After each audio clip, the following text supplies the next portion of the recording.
حضرت ابو درداء رضی اللہ تعالیٰ عنہ فرماتے ہیں کہ حضور علیہ السلام نے فرمایا کہ جمعے کے دن کثرت کے ساتھ میرے اوپر درود پڑھا کرو، یہ یوم مشہود ہے، اس دن فرشتے حاضر ہوتے ہیں اور یہ تمہارا درود میرے اوپر پیش کیا جاتا ہے۔ تو صحابہ نے عرض کی یا رسول اللہ صلی اللہ علیہ وسلم، جب آپ وصال کر جائیں گے تو کیا یہ سلسلہ بعد میں بھی یوں ہی جاری رہنا چاہیے؟ تو آقا کریم نے فرمایا ان اللہ حرم علی الارض ان تاکل اجساد الانبیاء فنبی اللہ حی یرزق، اللہ نے مٹی پر حرام کر دیا ہے کہ وہ نبیوں کے جسموں کو کھائے، نبی قبروں میں زندہ ہوتے ہیں اور ان کو رزق بھی دیا جاتا ہے۔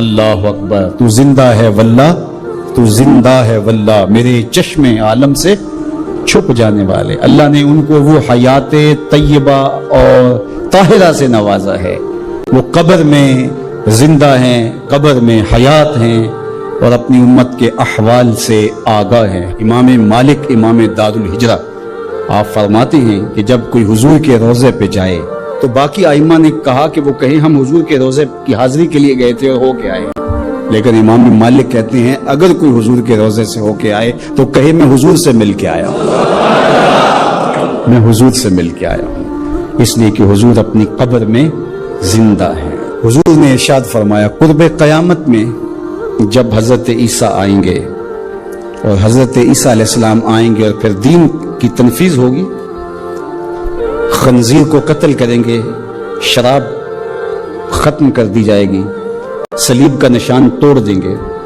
کفر مٹ جائے گا، اسلام کا جھنڈا کائنات کی ایک ایک چھت کے اوپر لہرا رہا ہوگا۔ جب حضور کا دین پوری دنیا کے اوپر غالب ہوگا تو حضور فرمایا والذی نفسی بیدہ، فرمایا مجھے قسم ہے اس رب کی جس کے قبضے میں میری جان ہے۔ جب حضرت عیسیٰ یہ سب کچھ کر چکے ہوں گے تو پھر وہ میری قبر پہ حاضری دینے کے لیے آئیں گے۔ اللہ اکبر، جب میدان میں بھیجا جاتا ہے کمانڈر کو تو وہ سارا کام کرنے کے بعد پھر ہیڈ کوارٹر میں آ کے جو ہے وہ اپنے سپریم لیڈر کو سلوٹ کرتا ہے کہ جناب جو مشن سونپا گیا تھا وہ کر آیا ہوں۔ حضرت عیسیٰ سب کچھ کرنے کے بعد ثم لئن قام علی قبری، فرمایا پھر وہ آ کے میری قبر پہ کھڑے ہوں گے اور پھر کیا کہیں گے یا محمد صلی اللہ علیہ وسلم، مجھے یا محمد کہہ کے مخاطبت کریں گے۔ میرے حضور نے کیا کہا لأجیبنہ، لوگوں سن لو میں قبر سے حضرت عیسیٰ کو جواب دوں گا، تو زندہ ہے واللہ، تو زندہ ہے واللہ، میرے چشم عالم سے چھپ جانے والے۔ ایک بندہ جرت سے لڑا، پامردی کے ساتھ لڑا، پوری توانائی کے ساتھ لڑا، انگ انگ پہ زخم کھائے اور مارا گیا۔ اب اگر وہ حضور علیہ السلام کے ساتھ ایمان رکھنے والا نہیں ہے تو ان تمام تر شجاعتوں کے باوجود وہ شہید نہیں کہلائے گا۔ شہید وہ ہوگا جس کو حضور کے ساتھ روحانی انتساب ہوگا، تعلق باطن ہوگا، ایمان کا رشتہ ہوگا، تو شہادت حضور کے قدموں سے ملتی ہے۔ اور اگر یہ تعلق قائم نہیں ہے تو یہ سارا عمل شہادت کا ذریعہ نہیں بن سکتا، شہادت کا ٹائٹل اس کو دستیاب نہیں ہو سکتا۔ اس کے لیے شرط اول جو ہے وہ ایمان ہے۔ اللہ اکبر، تو جس شہید کو حضور پر ایمان لانے کے نتیجے میں شہادت نصیب ہوتی ہے اور وہ مردہ نہیں زندہ کہلاتا ہے، اور قرآن کہتا ہے کہ اسے مردہ کہنا بھی نہیں، مردہ گمان بھی نہیں کرنا، تو مجھے بتاؤ جس نبی کے قدموں کے صدقے سے یہ شہادت نصیب ہوئی اس نبی کی اپنی حیات طیبہ کا عالم کیا ہو، اپنی زندگی کا عالم کیا ہو۔ اگر ہم سچے کھرے سیدھے دو ٹوک مسلمان بن جائیں تو پوری کائنات ہمارے قدموں تلے ہے، اس لیے کہ ہم محمد عربی کے غلام ہیں۔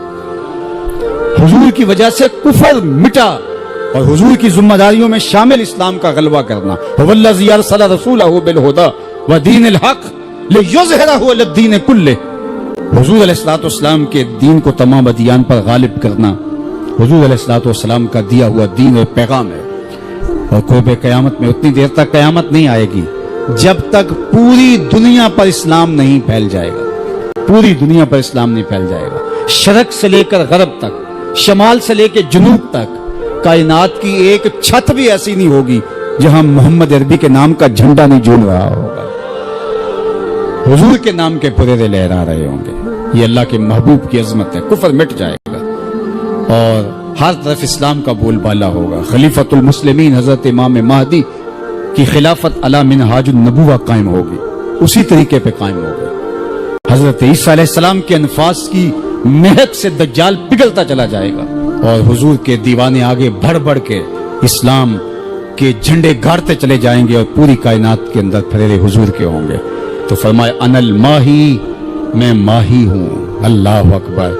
الذی یمحو اللہ بی الکفر، اللہ میری وجہ سے کفر کو مٹا ڈالے گا، ہر طرف اسلام کے پھیلے لے۔ وانا الحاشر الذی یحشر الناس علی قدمی، اور میں حاشر ہوں، اور قیامت کے دن جو ہے وہ لوگ میرے پیچھے پیچھے آئیں گے اور میرے قدموں پہ آئیں گے۔ فرمایا سب سے پہلے میری قبر کشادہ ہوگی، اور پھر ابو بکر کی قبر، پھر حضرت عمر کی قبر۔ دائیں ہاتھ میں ابو بکر کا ہاتھ ہوگا، بائیں ہاتھ میں عمر کا ہاتھ ہوگا۔ ہاکذا نبعث یوم القیامہ، فرمایا قیامت کے دن ہم قبروں سے ایسے ہی اٹھیں گے۔ اللہ اکبر، کیا شان ہوگی، کیا عظمت ہوگی، کیا رفتوں کے پھریرے ہوں گے۔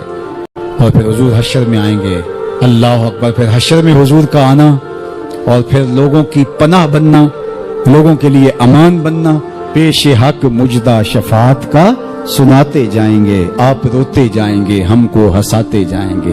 وسعتیں دی ہیں خدا نے دامن محبوب کو، جرم کھلتے جائیں گے اور وہ چھپاتے جائیں گے۔ وَأَنَا الْعَاقِبُ الَّذِي لَيْسَ بَعْدَهُ نَبِيٌّ، اور میں عاقب ہوں۔ عاقب، اور عاقب وہ ہوتا ہے جس کے بعد کوئی نبی نہیں ہوتا۔ پس خدا بر ما شریعت ختم کر، بر رسول ما رسالت ختم کر۔ اللہ نے حضور کے بعد نبوت کا دروازہ بند کر دیا، اب کسی نبی کے آنے کی ضرورت نہیں۔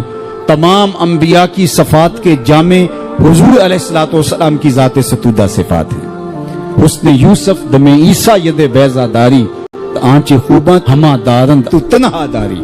جو مختلف انبیاء کے اندر کمالات موجود ہیں، وہ سارے ایک پیکر میں دیکھنے ہو تو محمد عربی کی چوکٹ پہ آ جاؤ۔